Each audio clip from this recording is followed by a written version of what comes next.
Magandang gabi mga kapatid at muli tayong nagbabalik sa ating gawain o sa ating kapahayagan mula sa magandang balita, Biblia.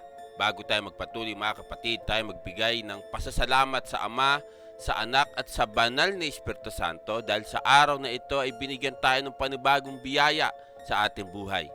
Mga kapatid, ating pasalamatan sila sapagkat nasa kanila ang pagmamahal na ibinibigay sa ating mga tao sapagkat sila ang ating lumikha o sila ang naglikha sa ating mga tao at sa mundong ginagalawan natin sa panahong ito mga kapatid. Mga kapatid, ating pag-usapan at ating pag-aralan bakit napakahirap na unawain ang Biblia. Tandaan natin mga kapatid, may mga talata hindi basta-basta mauunawan at maiintindihan.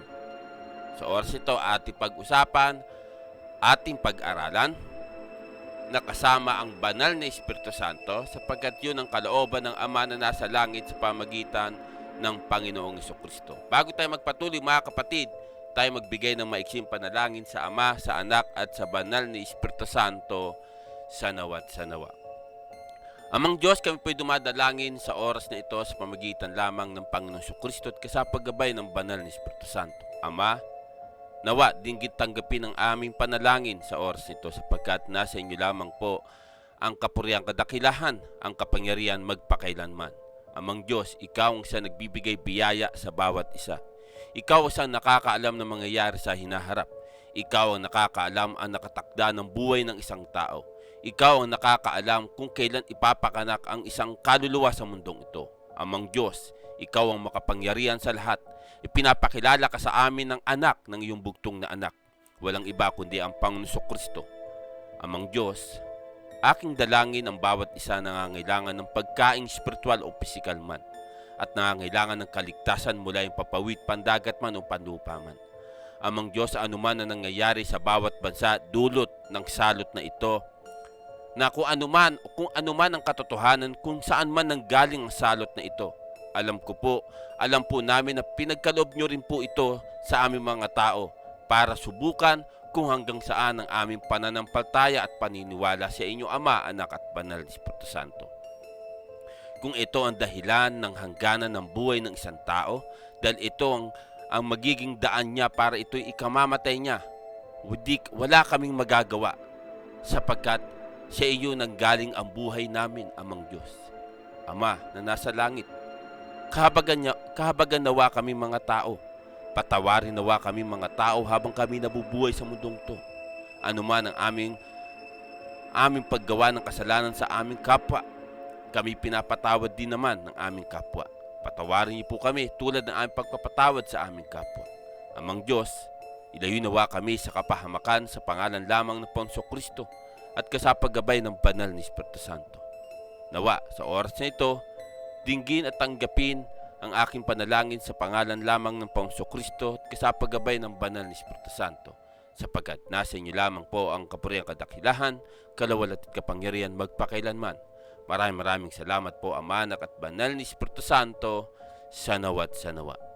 So mga kapatid, tayo na po magpatuloy sa ating gawain o sa ating kapahayagan. Ang katanungan, bakit napakahirap na unawain ang Biblia? Mga kapatid, ang kagandahang sagot ay narito. Ang bawat isa ay may iba't ibang antas ng kahirapan sa pag-unawa sa Biblia. Katulad na lang po ni Apostol Pablo, pinapaalalahanan tayo ni Apostol Pedro Apostol Pedro sa kanyang sulat dito sa ikalawang Pedro 3:16. Ito'y patungkol sa sulat ni Apostol Pablo mga kapatid. Basahin po natin mga kapatid. Ikalawang Pedro 3:16. Sa lahat ng sulat niya tungkol sa paksang ito, ganito lagi niyang paalala. May ilang bahagi sa kanyang mga liham na mahirap unawain at binibigyan ng maling kahulugan ng mga mangmang at mahihina. Ganyan din ang kanilang ginagawa sa ibang mga kasulatan. Ano pat pinapahamak nila ang kanilang sarili. Mga kapatid, dito binigyan tayo ng paalala ni Apostol Pedro, pagdating sa pagkaunawa sa Biblia. Dito pinapakita sa atin hindi sabaga ultimo ang mga apostol sa sulat ni hindi lang sa sulat ni Apostol Pedro kundi sa ibang kasulatan, mga kapatid. Tandaan natin, mga kapatid, hindi mo basta-basta mauunawaan ang isang talata o isang bersikulo kung hindi mo ilalapit ito, mga kapatid, sa makapangyarihang Ama, sa Anak at sa Banal na Espiritu Santo. So tuloy, mga kapatid, tuloy natin. Kahit sa nakaraang halos 2,000 taon ng kasaysayan ng iglesia,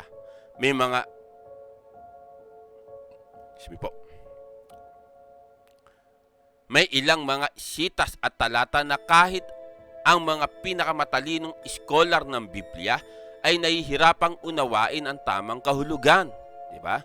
Katulad na lang yung mga kapatid, sa pahayag, yung tumutukoy patungkol sa Antikristo, yung 666, di ba? Di ba? Kung iisipin mo kung ano yung ibig sabihin o kahulugan ng 666, di ba? Sapagkat talagang mahihirapan ka kung sino tinutukoy doon, kung sino yung tinutukoy na isang tao ron na ang pangalan ay 666. Di ba? Isipin niyo na lang 'yon, mga kapatid, yung 666. Di ba? Ang kanyang pangalan ay 666. Di ba? Isipin niyo na 'yon, di ba? Sapagkat, mga kapatid, hindi basta-basta nagbibigay ang salita ng Diyos o ang Diyos sa atin mga tao yung madali natin maunawaan kasi malalaman agad natin Katulad dala yung mga talinghaga, di ba? Ng Panginoong Kristo. Hindi mo basta-basta mauunawaan yon kung wala kang gabay ng banal na Espiritu Santo. Tandaan natin yan, mga kapatid. So tuloy, bakit nga ba napakahirap unawain ng Biblia? Di ba? Bakit nga ba, Bakit? Kasi nga, sabi ko nga kanina, mga kapatid, ang salita ng Diyos, sinadya talagang, bilang mga tao, at bilang makapangyarihan Diyos na nasa itaas, kung halimbawa yung kaligtasan ng hirap kamtin, yung pa kaya yung unawain mo, ang salita ng Diyos na napakadali, di pa mahihirapan ka rin, di ba? Tandaan natin, mga kapatid, walang madali sa Diyos. Mga kapatid, walang madali na ibibigay sa atin ng Diyos. Lahat kailangan natin paghirapan. Dahil hindi basta-basta, mga kapatid, yung pagtanggap natin ng isang bagay mula sa Diyos na hindi natin paghihirapan. Kasi walang instant, mga kapatid. Walang instant na natatanggapin mo na lang basta-basta. Katulad na lang yung buhay na walang hanggan. Hindi madali tanggapin yun, mga kapatid. Madali, dahil kung tatanggapin mo si Kristo, magkakaroon ka ng buhay na walang hanggan. Ayon sa John 3:16 o sa 1:3:16.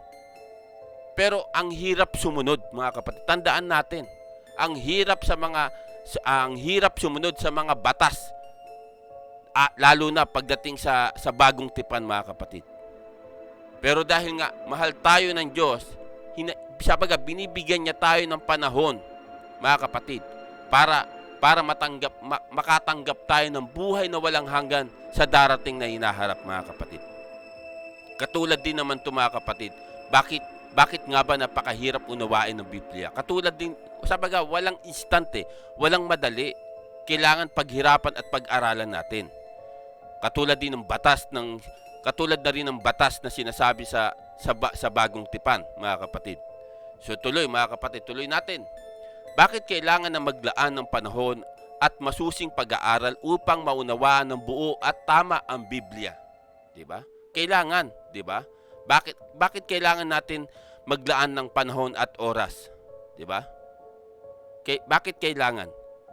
'Di ba? Isipin niyo na lang, mga kapatid. Yung ibinibigay sa atin ng Ama ng isang biyaya na mula sa Panginoong Kristo, ang buhay na walang hanggan, hindi yun madaling tanggap. Hindi yun madaling makuha. Hindi yun madali, mga kapatid. Yung iba, inaakala nila, ito, ewan ko lang yung ibang tagapagturo, pag sinabi nilang, tinanggap ko na si Kristo. Okay na ako. Meron na akong kaligtasan na naghihintay doon sa langit. Ang tanong, ito lang naman ang tanong, Ang tanong, nasusunod mo ba ang lahat-lahat na naaayon doon sa batas ng Panginoon Kristo? Di ba? Ang linaw nga, ni isa walang matuwid eh. Sinasabi nga ni Apostol Pablo, ni isa walang matuwid. Di ba? So tuloy mga kapatid, tuloy natin. Sabaga, kailangan mong maglaan ng panahon at masusing pag-aaral upang mas maunawaan mo ang kabuuan at tama ang Biblia. So tuloy mga kapatid, bago namin tangkain sagutin ang tanong na ito, kailangan munang malaman na hindi nakipag-ugnayan ng Diyos sa tao sa isang mahirap at malabong kaparaanan. Isipin nyo mga kapatid ha. So dito tuloy natin. Excuse me po. Ang mensahe ng salita ng Diyos ay napakalinaw. Ang dahilan kung bakit napakahirap minsan na maunawaan ang mensahe ng Biblia ay dahil tayo ay mga makasalanan. At ang kasalanan ang nagpapalabo sa ating pag-unawa at nagtutulak sa atin upang baluktutin ang mensahe ng Biblia ayon sa ating sariling kagustuhan. Isipin niyo mga kapatid. Ang sabi rito sabi nga rito bakit napakahirap minsan na maunawaan ang mensahe ng Biblia ay dahil tayo ay mga makasalanan. At ang kasalanan na nagpapalabo sa ating pag-unawa o pangunawa at nagtutulak sa atin upang baluktutin ang mensahe ng Biblia ayon sa ating sariling kagustuhan. Ano ba mangyayari mga kapatid kung anong pinagkakaiba mga kapatid kung susundin mo yung kagustuhan ng Diyos o yung sariling kagustuhan mo mga kapatid? Dito tignan natin mga kapatid sa aklat ng Bilang 15:39, ganito ang sinasabi mga kapatid. Sa gayon, masusunod ang salita ni Yahweh at hindi ang inyong sariling kagustuhan na kadalas ay nagliligaw sa inyo. So dito pinapakita mga kapatid sa aklat ng mga Bilang na kung gayon, masusunod ang salita ni Yahweh. Ibig sabihin, meron tong inaayon na dapat nating sundin mga kapatid ang salita ng Diyos mga kapatid. Pero kung susundin natin ang sarili nating kagustuhan, ano mangyayari sa atin mga kapatid? Kadalas ay nagliligaw sa inyo. Ibig sabihin, kung mas gugustuhin natin mula sa ating sarili ang pagkaunawa sa Biblia mga kapatid o sa salita ng Diyos, yun ang nakakapagligaw sa tao o yun ang nagpapaligaw sa isang tao mga kapatid. Kasi mas ginugusto niya yung kanyang kagustuhan. Pero kapag sinunod mo mga kapatid ang salita ng Diyos o yung sabaga mas sinunod mo yung kalooban ng Ama na nasa langit pagdating sa pag-aaral ng salita ng Diyos, doon mo makikita ang kaliwanagan mga kapatid. So tuloy natin mga kapatid. May ilang kadahilanan nagpapahirap sa atin na maunawaan ng Biblia. Ano nga ba yung mga nagpapahirap sa atin mga kapatid? Basahin natin sa mga awit 143, versikulo 12. Ganito sinasabi mga kapatid. Dahilan sa iyong pagtingin sa akin, ang mga kaaway ko iyong lipulin. Ang nagpapahirap sa akin wasakin.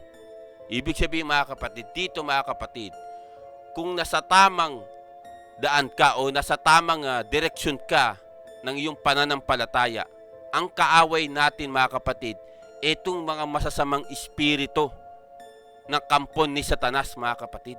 Ito yung nagpapahirap. Bakit? Kasi nga, patuloy tayo nililinglang mga tao na huwag gumawa ng tamang direksyon sa ating buhay mula sa banal na salita o sa Biblia mga kapatid.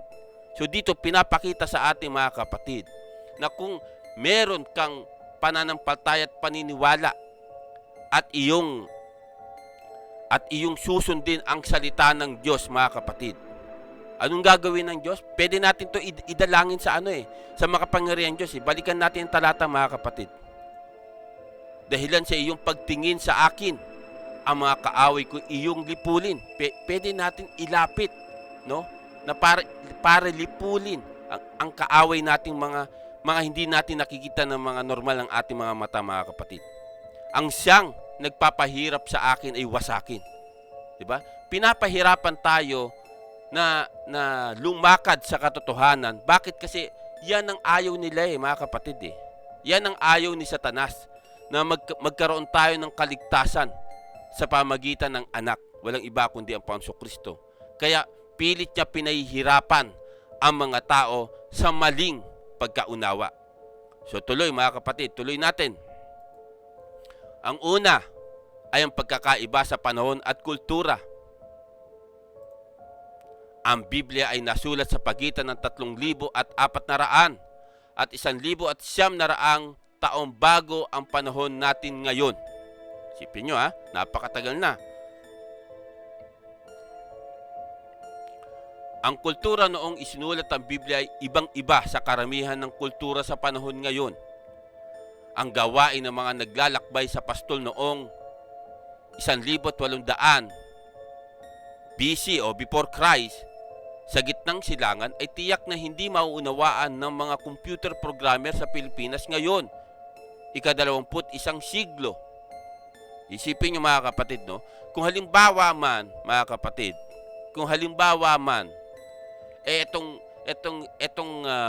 yung technology natin ngayon, itong computer programmer sa Pilipinas ngayon na ika-21 siglo, kung dadalin mo to doon sa gitnang silangan nung panahon ng 1,800 taon BC o before Christ, hindi nila basta-basta malalaman, hindi nila basta-basta kung anong uri yung itong computer na to, di ba? Ganun lang kasimple mga kapatid. Sabaga mga kapatid, may dahilan ng Diyos bawat henerasyon kung bakit nagkaroon ng pagkakasulat sa bawat henerasyon, mga kapatid. Lumang tipan, di ba?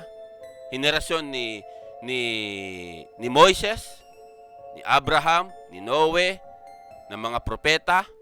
Bagong tipan sa henerasyon ng Panginoong Kristo sa panahon ng mga apostol. Di ba? Sapaga may nakatakda talaga bawat henerasyon, mga kapatid. Hanggang sa henerasyon natin kung bakit napapansin nyo ba mga kapatid, kung bakit sa panahon natin ay wala ng mga propeta na although merong ibang nagsasabing sila ay propeta, katulad na lang ni Propeta Sadhu doon sa India, na talaga naman daw pwede natin siyang paniwalaan o pwede natin siyang wag paniwalaan, pero nasa tao yun, no, mga kapatid, si Propeta Sadhu. So dito mga kapatid, pansinin lang natin bakit sa panahon natin wala nang propeta o mga apostol o anak ng Diyos na bumaba para ipahayag. Kasi po mga kapatid, meron na pong Biblia. Meron na pong Biblia para ating gamitin, ating pag-aralan, ating unawain kung ano yung ninanais ng Diyos sa ating mga tao, mga kapatid. Narito na sa ating panahon. Sa panahon ngayon, Biblia o salita ng Diyos ang ating nahahawakan. Dala-dala natin kahit saan tayo magpunta. Di ba? Isipin nyo na lang, mga kapatid. Kaya ngayon, kung may maglabasan man ng mga guro o mga propeta, mga kapatid, unawain nyo muna kung ano pa talaga nasa loob nila. Kung ano man talaga yung pinapahayag nila. Kasi may mga palatandaan, may mga hula na sinabi ang Panginoong Kristo. Mateo 24, nandyan na lahat, mga kapatid. Mga hula, at dito, maano rin natin dito to, mga kapatid, sa ating pag-aaral. So tuloy, mga kapatid, tuloy natin. Ikalawa, tuloy. Kaya nga napakahalaga na sa pagtatangkang unawain ng Biblia, kailangan nating kilalanin at pag-aralan ang kultura kung kailan ito isinulat. Diba? Dapat, sabaga, kailangan natin saliksikin yung kultura nung panahon ng pagkakasulat ng bawat libro ng Biblia, mga kapatid. Kung kailan to naitala, kung kailan to na i-publish, saan ba to nagmula, kung saan ba to sinong unang sumulat ito, 'di ba? Maraming impormasyon, lalo na sa web, sa internet browser, marami kang makukuhang impormasyon patungkol sa Biblia, mga kapatid. So mga kapatid, tuloy natin. Ikalawa, ang Biblia ay naglalaman ng iba't ibang uri ng literatura, gaya ng kasaysayan, mga kapatid. Sa Biblia, dito mo mababasa ang unang kasaysayan. Basahin natin ang aklat ng Genesis, Kapitulo 1, versikulo 1, ganito ang sinasabi. Ang kasaysayan ng paglikha ng simulang likhain ng Diyos ang lupa at ang langit. So dito, pinapakita sa atin, dito sa Genesis Kapitulo 1, versikulo 1, na sa pasimula, no, yung kasaysayang likhain ng Diyos, ang lupa at ang langit. Kung babasahin mo yung kabuuan ng Genesis, doon mo maintindihan, doon mo makikita ang pagkakalika. Mula sa tubig, mula sa lupa, mula sa mga puno, mula sa mga hayop, mula sa tao. Dito, mga kapatid. So tuloy, mga kapatid, ano pa? Gaya pa ng kautusan. Dito makikita sa banal na Biblia ang kautusan. Basahin natin, mga kapatid.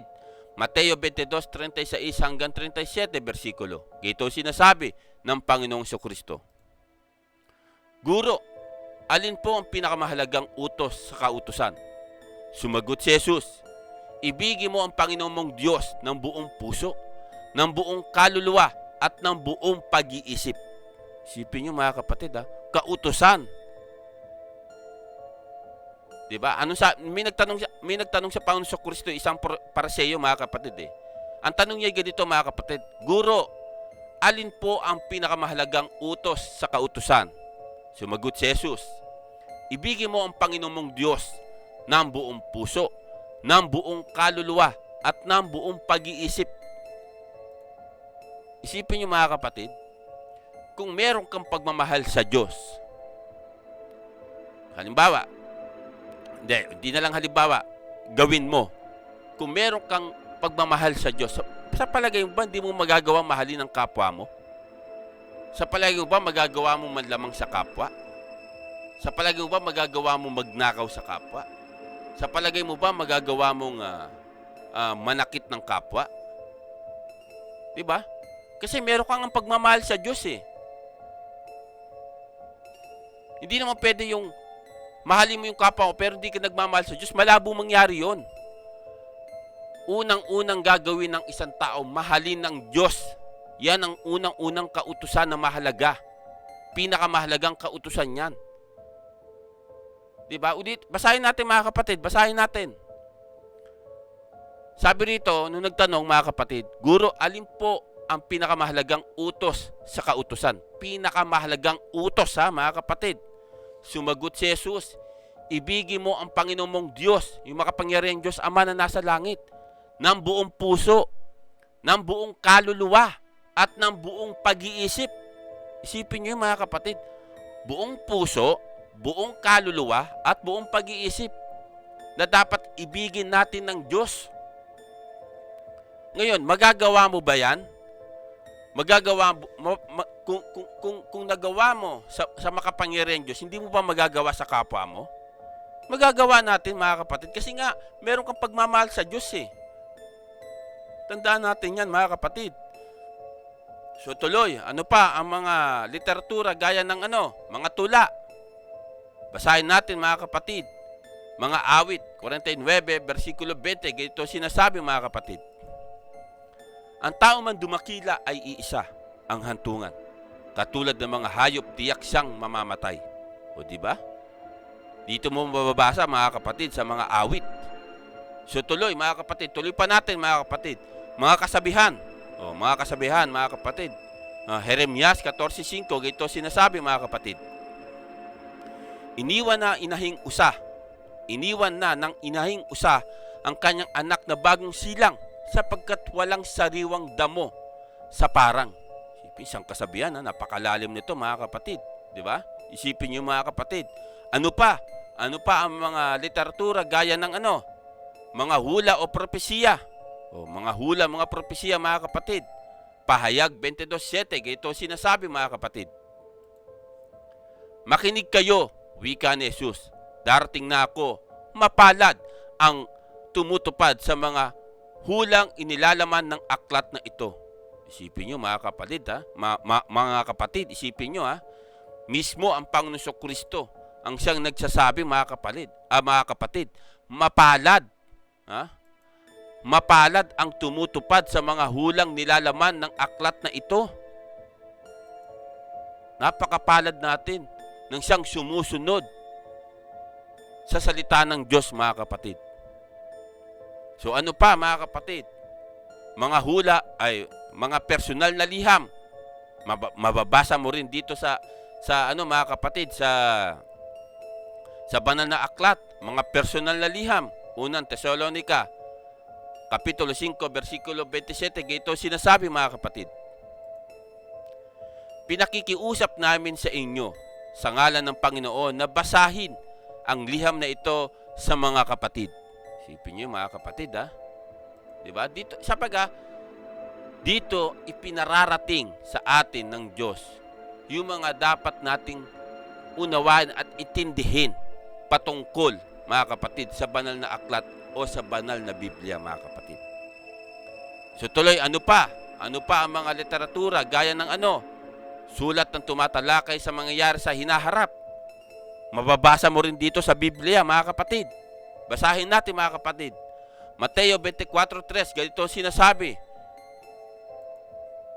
Nasa bundok ng mga ulibo si Jesus, samantalang siya'y nakaupo roon. Palihim siyang tinanong ng kanyang mga alagad, kailan po ba mangyayari ang mga bagay na ito? Ano po ang magiging palatandaan ng iyong muling pagparito at ng katapusan ng mundo? Ito yung sinasabi ko kanina mga kapatid, no? Sa Mateo, hindi lang naman sa Mateo 24 Sa Mateo 24, kung babasahin mo yung kabuuan ng mga kapatid, ito yung mangyayari sa hinaharap na dapat maganap. Bakit? Kasi kung hindi yung magaganap at kung hindi magaganap yun, hindi darating, no? Hindi darating yung pagbabalik ng Panginoon Kristo sa salibutan, mga kapatid. Kailangan maganap yung mga isinulat doon sa Mateo 24 hanggang sa dumating yung araw ng Panginoong Kristo, mga kapatid. Tandaan natin yan, mga kapatid. So tuloy, mga kapatid, tuloy natin. Ang mga aklat tungkol sa kasaysayan ay dapat unawain ng kakaiba sa pag-unawa sa mga aklat ng kasabihan. Ang mga tula naman na hindi dapat unawain na gaya ng pag-unawa sa mga sulat tungkol sa mangyayari sa hinaharap. Ibig sabihin dito, mga kapatid, nagbigay ng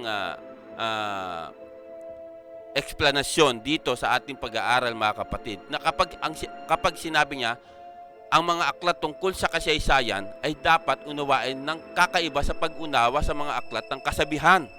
Diba? Ibig sabihin, hindi mo sila pwedeng ipagparehas yung kasaysayan at sa kasabihan, yung pagkakaunawa ron. So tuloy, ano pa? Ang mga tula naman ay hindi dapat unawain sa gaya ng pag-unawa sa mga sulat tungkol sa mangyayari sa hinaharap. Hindi mo rin pwedeng sa isang pagkaunawa mo doon sa tula pati sa mangyayari sa hinaharap, hindi mo pwedeng pagkakaunawa mo doon. So ano pa? Isang personal na liham habang may kahulugan pa rin ang ating ngayong ay maaaring aplikasyon sa ulitin natin, mga kapatid. Ang isang personal na liham habang may kahulugan pa rin sa atin ngayon ay maaaring may aplikasyon sa atin na iba sa aplikasyon ng mga orihinal na sinulatan. So, sabaga dito pinapakita, mga kapatid, no, sa sulat, no, sa orihinal, sa liham at saka doon sa sinulatan. Ibig sabihin, mga kapatid, yung halimbawa, si Apostol Pablo sumulat kay Timothy, di ba? Yung sulat na yon, mga kapatid, para sa lugar na yon, kung nasaan si Timothy, mga kapatid. Sabaga, hindi mo basta-basta bibigyan kahulugan sa mangyayari ngayon. Kung hindi, kung ano yung sinasabi doon sa liham patungkol doon sa taong pinagsulatan niya, mga kapatid. So tuloy, mga kapatid, tuloy natin. Ang pagkakilala na naglalaman ng Biblia ng iba't ibang uri ng literatura ay napakahalaga upang maiwasan ang kaguluhan at maling pang-unawa. Diba? Ito pinapaliwanag sa ating mga kapatid, no? Ang pagkilala na naglalaman ang Biblia ng iba't ibang uri ng literatura ay napakahalaga upang maiwasan ang kaguluhan at maling pang-unawa. Sabaga, sa mga nabasa natin kanina, mga kapatid, balikan natin, di ba? Una, kasaysayan, di ba? Pangalawa, kautusan. Pangatlo, mga tula. Pang-apat, mga kasabihan.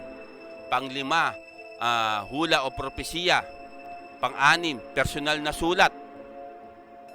Pampito, tumatalakay ng mangyayari sa hinaharap, di ba? Sabaga, may kanya-kanyang pagkaunawa doon. Hindi mo pwedeng pag-iisahin lahat yan, mga kapatid. Sa isang pagkaunawa, hindi. May kanya-kanyang pag-unawa na dapat mong maintindihan yung sinasabi doon patungkol sa nakasaad sa Biblia, mga kapatid. So tuloy, mga kapatid. Saan na ba tayo? Nasa ikalawa na pa tayo. Sa ikatlo, sinasabi, lahat tayo ay nagkasala at lahat tayo ay nagkakamali. Totoo naman, mga kapatid. Diba? Totoo naman. Mga ngaral, 7, versikulo 20, gayto sinasabi, walang taong nabuhay sa daigdig na gumawa ng mabuti at hindi nagkasala.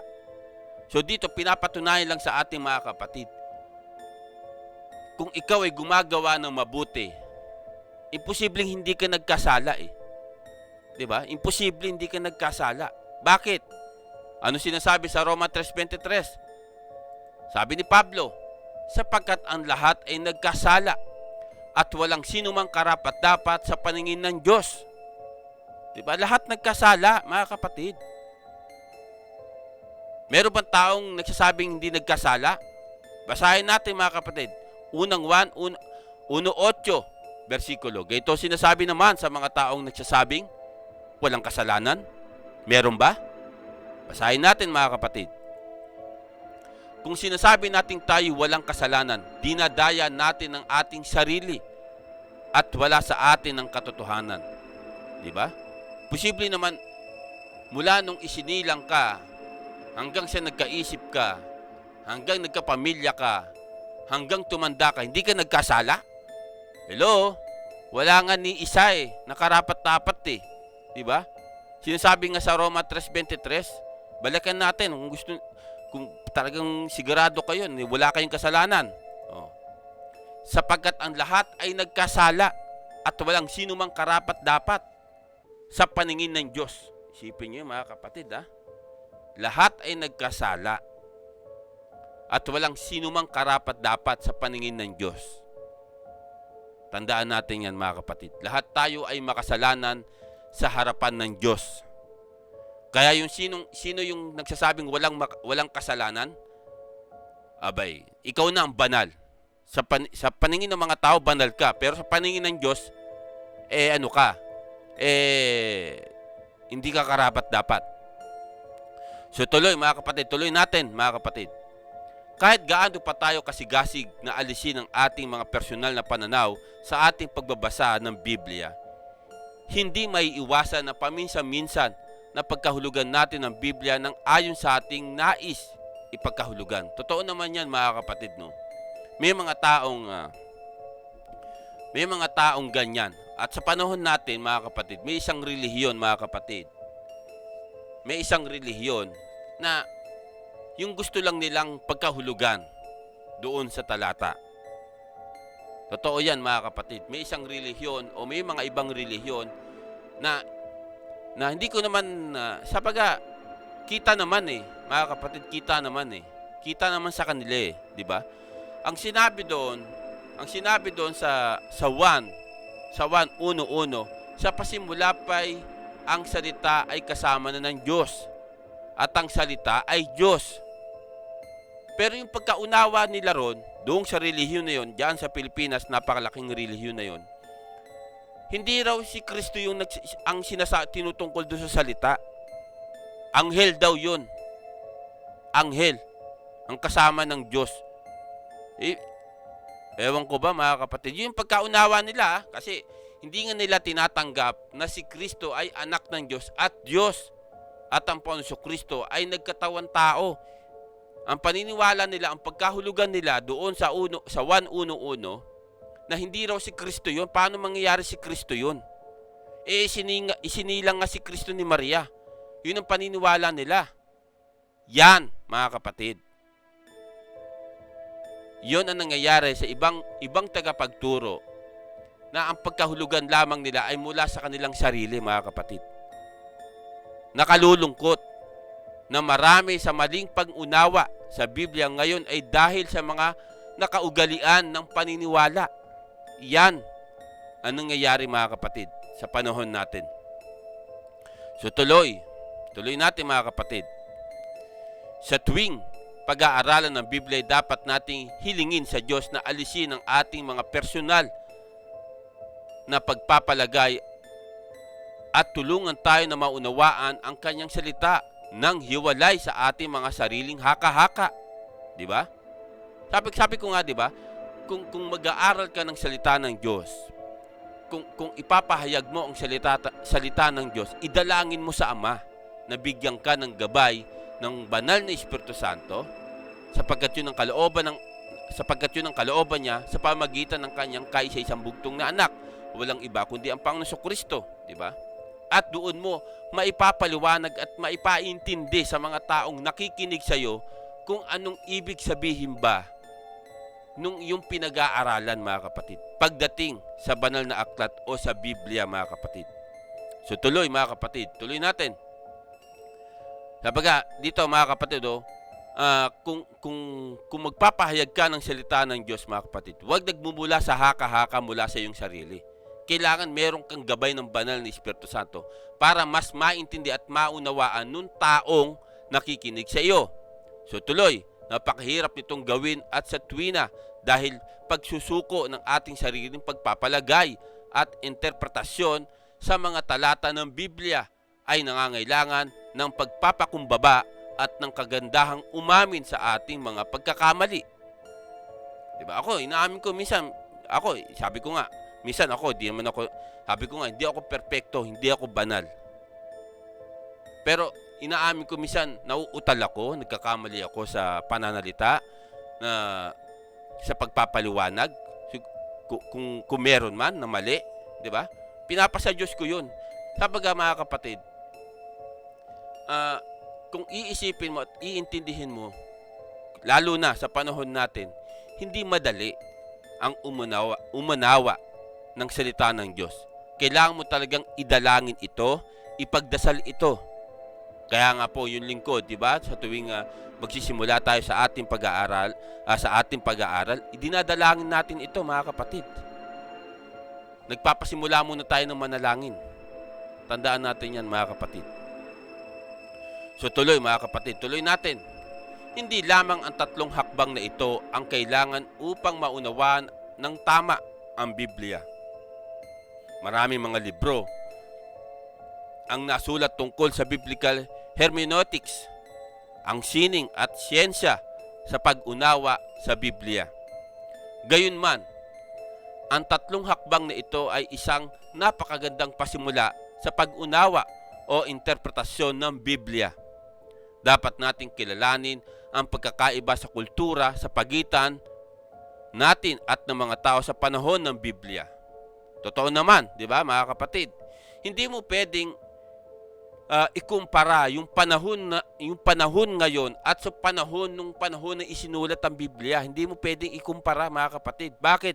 Kasi nung panahon nila, isipin nyo panahon nga lang nung unang tao ni Adan di ba? Ilang daan taon sila nabuhay sa mundo, di ba? Sa panahon ngayon maswerte ka na pag umabot ka ng 90, 80, 70, 100. Napakaswerte mo na. 'Di ba? Hindi mo pwedeng ikumpara.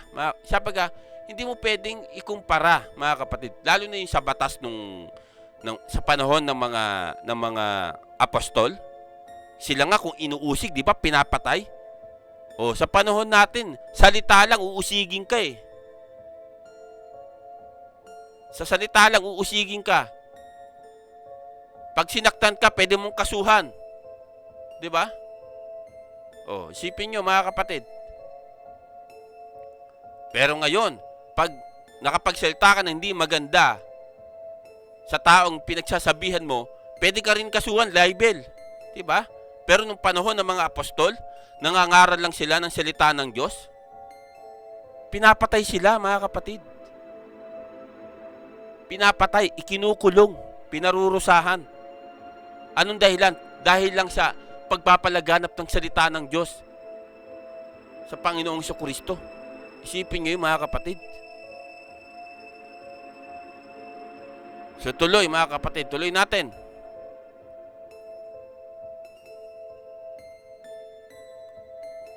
Dapat nating alamin ang iba't ibang uri ng literatura na ginagamit sa Biblia, at dapat nating hayaan na ang Biblia ang magsalita para sa kanyang sarili, at huwag nating hayaan na makulayan ng ating sariling pagpapalagay at haka-haka ang ating interpretasyon. Dapat naman, mga kapatid, so tuloy, kadalasay ang pag-unawa sa Biblia ay isang napakahirap na gawain.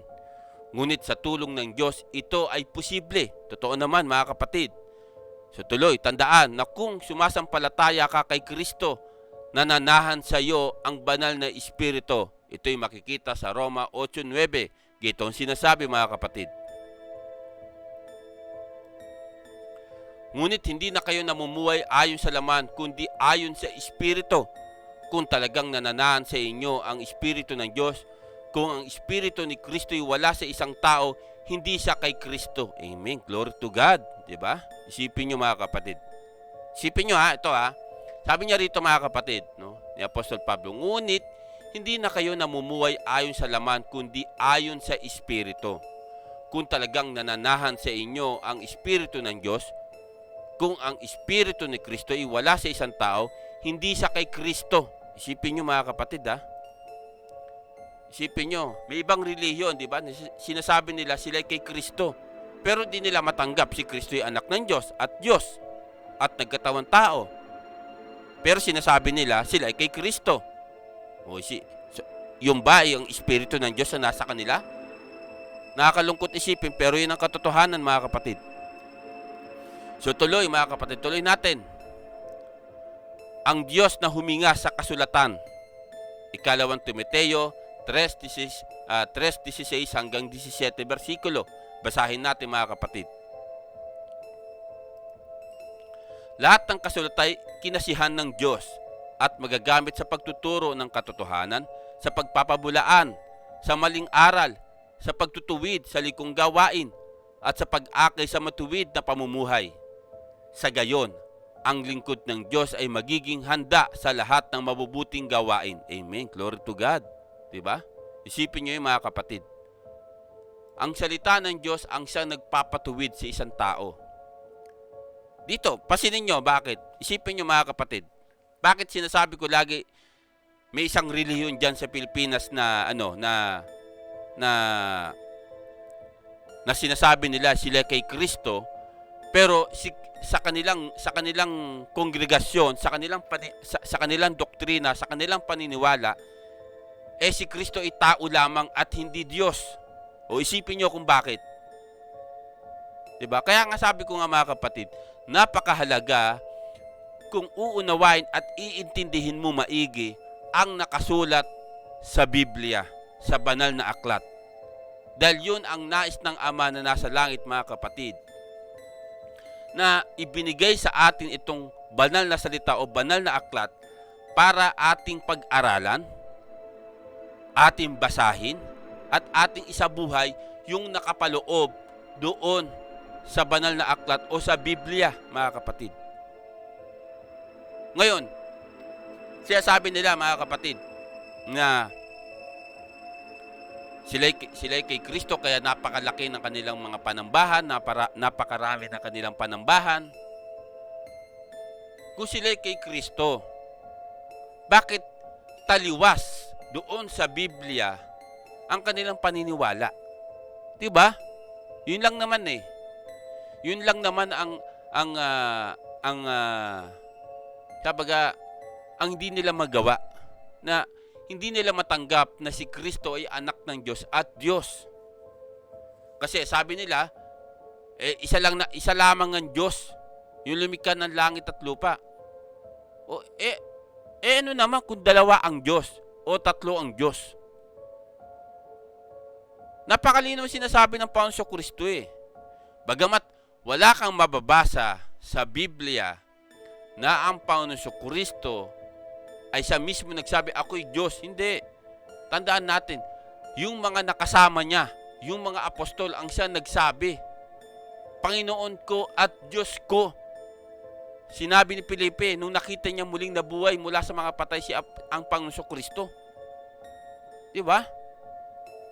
Yan ang nakakalungkot, mga kapatid, no? So, may mga relihiyon na nagsasabi sila kay Kristo, pero hindi nila matanggap na ang Panginoong Kristo ay anak ng Diyos at Diyos na nagkatawang tao.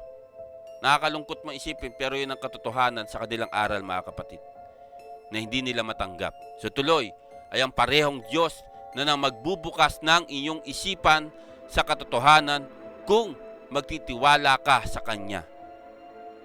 Sa palagay mo, sila ba? Ewan ko, sorry pasensya na kung sino man nakikinig ng mga ano rito pasensya na. Ako po'y humihingi ng pasensya sa mga taong iba ang paniniwala kay Kristo. Na si Kristo ay tao lamang, si Kristo ay isang propeta lamang, si Kristo hindi Diyos, si Kristo hindi anak ng Diyos, at si Kristo hindi nagkatawang tao, kundi tao lamang. Pasensya na pero iba ang aking paniniwala at pananampalataya, mga kapatid. Ang pananampalataya yung lingkod na si Kristo ay ang Panginoong Kristo ay anak ng Diyos, Diyos at nagkatawang tao. Yan ang aking paniniwala at pananampalataya, mga kapatid. So tuloy natin, mga kapatid. Hindi ito nangangahulugan na ang pag-aaral ng kanyang salita ay gagawin niyang laging madali. Ito yung sinasabi ko kanina, mga kapatid. Sapagkat, mga kapatid, ang Diyos, ang makapangyarihang Diyos, hindi siya magbibigay ng isang task o isang misyon sa ating mga tao na napakadali. Hindi niya gagawin 'yon. Isipin niyo na lang yung nangyari kay Moses. 'Di ba? Yung kay Moses at saka sa Paraon, 'di ba? Pinatigas niya ang damdamin ng Paraon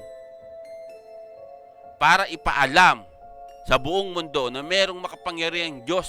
Kaya nga ang lumang tipan nababasa natin sa panahon natin 'Di ba? At doon mo makikita na merong makapangyarihang Diyos na nasa langit. Kaya walang madali, mga kapatid. Kasi kung gusto lang na madali, edi sana isang iglap lang 'Di ba? Wala nang himahimala. Pinaalis na agad ng Paraon ng mga Israelita. Pero hindi, pinatagal pa. Dahil kailangan ipakita sa buong mundo na merong makapangyarihang Diyos na nasa langit. Walang madali, tandaan natin, mga kapatid. So tuloy, ninanais ng Diyos na pag-aralan natin ang kanyang salita at saliksikin ang mga espiritual na kayamanan doon. Diba? Isipin nyo, mga kapatid, no? Isipin nyo, ninanais ng Diyos na pag-aralan natin ang kanyang salita at saliksikin ang mga espiritual na kayamanan doon. Hindi literal na kayamanan, mga kapatid, kundi kayamanang espiritual ng tinutukoy dito, mga kapatid. Sa pagkagay ito kasimple, mga kapatid. Bilang isang Kristiyano, mga kapatid, bilang isang nananalig kay Kristo, may paniniwala sa makapangyarihang Diyos, sapagkat, mga kapatid, kung gusto mo ng spiritual na buhay at magkaroon ng buhay na walang hanggan, kailangan mo saliksikin ang kanyang salita. Kailangan mo pag-aralan ng kanyang salita, mga kapatid. at doon ka magkakaroon. 'Di ba ang sabi nga ng Panginoong Kristo, mas naisin mo ang kayamanan sa langit kaysa yung kayamanan dito sa lupa. Yun yung pinaparting sa atin ng makapangyarihang Diyos. Mas maigi na yung mag-ipon ka ng kayamanan sa langit kaysa yung kayamanan dito sa lupa. Bakit? Kasi nga yung kayamanan dito sa lupa, kinakalawang, ninanakaw, nawawala. Pero yung kayamanan doon sa langit, mga kapatid, yung kayamanang spiritual mo doon sa langit, hindi kailanman mawawala, hindi kinakalawang, hindi mananakaw. Bakit? Kasi meron tagapagbantay doon sa langit. Ang siya nagbibigay kahalagahan. Kaya, mga kapatid, no, ang iyong lingkod, no, ang tanging hiling lamang sa ating mga tao ng Diyos mula sa langit, na ating saliksikin, ating aralin, ating basahin ang kanyang salita para matanggap mo ang buhay na walang hanggan at magkaroon ka ng spiritual na kayamanan doon sa langit. Tandaan natin, mga kapatid, ang pag-unawa sa Biblia ay maaaring hindi madali, ngunit ito ay tunay na nagpapala at kasiyasiya. Totoo naman, di ba, mga kapatid? Sanawa't sanawa. Totoo naman, mga kapatid, di ba? Hindi man madali, pero kung magbabasa ka ng Biblia, mga kapatid, at bawat talata, nagkakaroon ka ng kasiyahan eh. Bakit? Kasi nga, lalo na yon, di ba? Lalo na yung sinasabi ng Panginoong Kristo, manalig kayo sa akin. 14:1, 2, 3. Manalig kayo sa akin. Sa bahay ng aking Ama, sabi nga ng Panginoong Kristo, manalig kayo sa Diyos at manalig din kayo sa akin. Di ba? Sa bahay ng aking Ama ay maraming silid. Kung di gayon, matagal ko na sinabi sa inyo.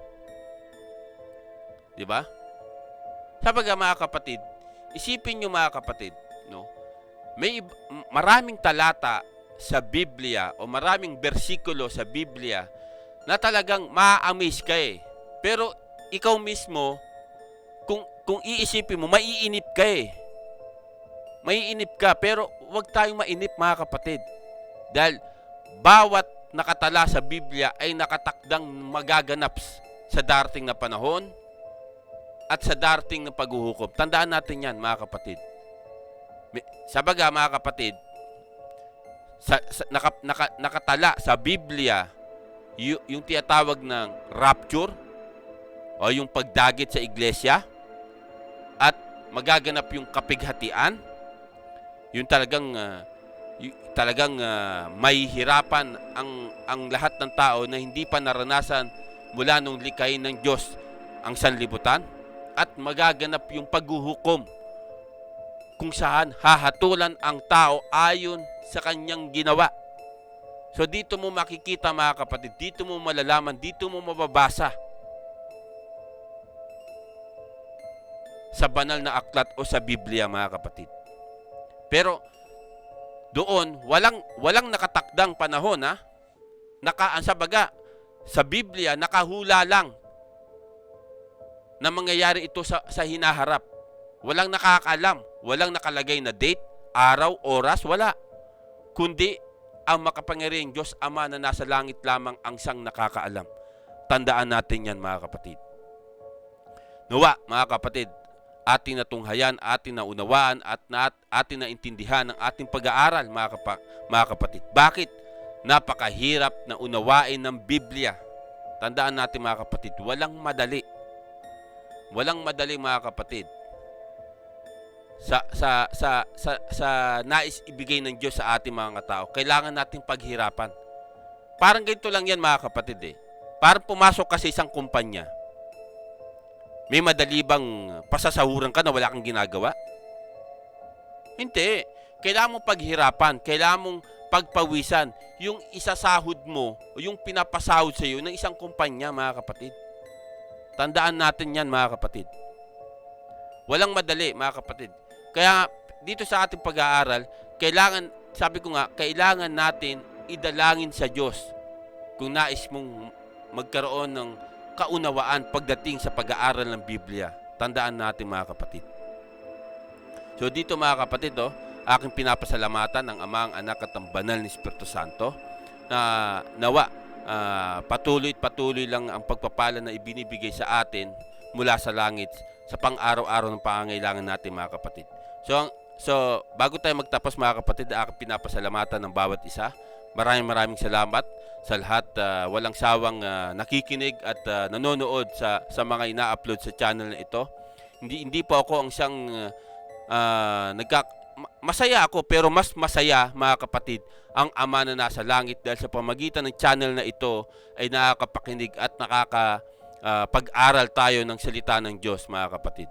So maraming salamat po muli, mga kapatid. Bago tayo magtapos, tayo magbigay ng maiksing panalangin sa Ama, sa Anak at sa Banal na Espiritu Santo.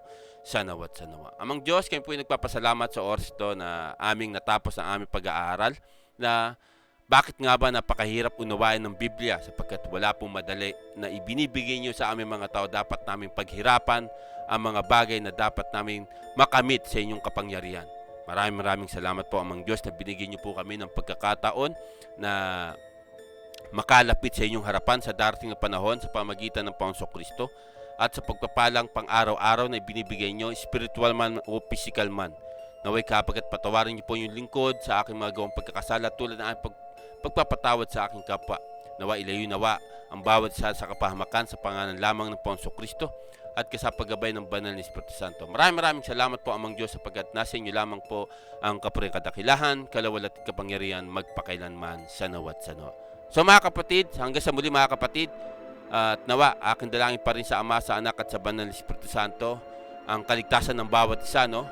Lalo na yung nangyari sa sa India, no, nakakalungkot isipin, no, pero wala tayong magagawa, mga kapatid. Nakatakda talaga ang lahat ng mangyayari sa panahon natin at sa darating na panahon. Sanawat sanawa. Hanggang sa muli, mga kapatid, sanawat sanawa.